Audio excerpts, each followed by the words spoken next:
Frontier. Since we're talking about Fannie and Freddie, since we're talking about bailouts, I want to bring in somebody really special that's joining us right now. We're joined right now by Congressman Scott Garrett, Republican from New Jersey, a member of the Financial Services Committee. He's got this exclusive interview with us. I want to bring you in because you've introduced legislation today. You want to start a special committee to investigate the Treasury, the Federal Reserve, and these bailouts. Tell me why and tell me who's behind you on this one. Well, this is really a long time in coming because we have gotten such mixed messages from both the Fed and from Treasury from day one. And if you go back very quickly, you know, when Bear Stearns came down the road, some of us said that wasn't the right thing to do right at the time, but they said, don't worry, this is basically it. We're not going to do it again. And then, of course, GSEs came along and they did it, and they said, don't worry, we're not going to do it again. And they were drawing that proverbial line in the sand, as we saw with Lehman, but that line got swished and pushed away when AIG came along. So much money is being spent, effectively, potentially taxpayer dollars, that are be done without the oversight, without the transparency that is demanded of Congress.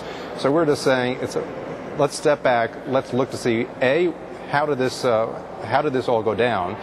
B, what potentially was the impact by over all the years of political contributions, by the gifts and what have you that you had from the GSE, what have you, that allowed for a regulatory structure to bring us to this point that we're at today. Congressman, I understand that you have the oversight, and I'm glad that you're going toward that direction, but the problem is these are emergencies, and Congress works slow. Emergencies need fast.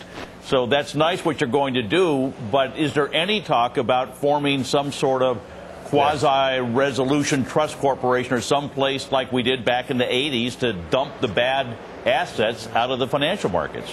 Yeah, well, there's certainly talk about it already on the Hill, but I don't know there's much support. And as a matter of fact, I'll tell you this. There was quiet discussions before the Lehman situation came down, and certainly before the AIG situation came down, among some in the House saying that, you know, maybe we should be sending a letter to Treasury and Bernanke as well saying, we want you to draw that line in the sand and not take action like this again. But quite honestly, that letter and those positions were held back so that Treasury could actually have the weight that they talked about in the past to encourage the markets to respond appropriately. Well, maybe we should have sent that letter because we really do question what they've done here. And just one point that you just raised. Well, hold on.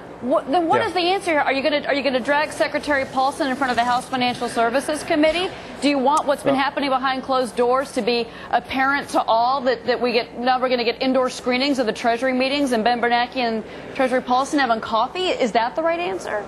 Well, some of the right answer is to know what actually transpired. One thing I requested, we can't seem to get it out of Treasury, is, you know, J.P. Morgan provided a scenario with regard to the GSEs, as I think it was a 3-point scenario, 3 different options to them. They picked one option. You know, I'd like to know what some of the other options, what some of their outside experts, if you will, said could have been done at that time as alternative. For example, one of those options was a receivership and not a conservatorship. How come they made those decisions? Why is the taxpayer put on the hook for the dollars that they have?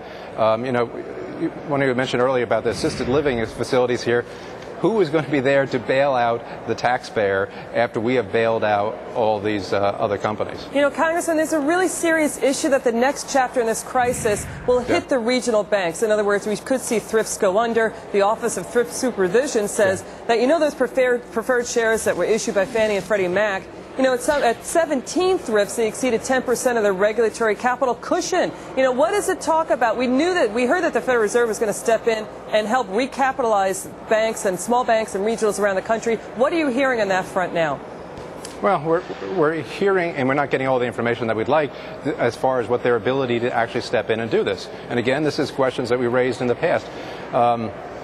If the Fed is stepping in today to write basically an $85 billion check, and we know that they're going into the market to pick up, I think it's around $35 or $40 billion of that, what position really will the Fed be in tomorrow to address the question that you raised if those institutions unfortunately may meet that fate? Will the Fed be in a strong enough position to do it? Or, as some of us suspected a long time ago, by taking the actions that they did, the Fed is effectively monetizing the debt. Bernanke said, oh, that's never going to happen. Well, I think it may happen. If they monetize the debt, how does that impact upon the dollar long term? We've never gotten down to the fundamentals, and that's really where we like to get the address. All right, we're going to have to leave it there. Representative Scott Garrett from New Jersey. Representative, thank you for being with us. We appreciate it.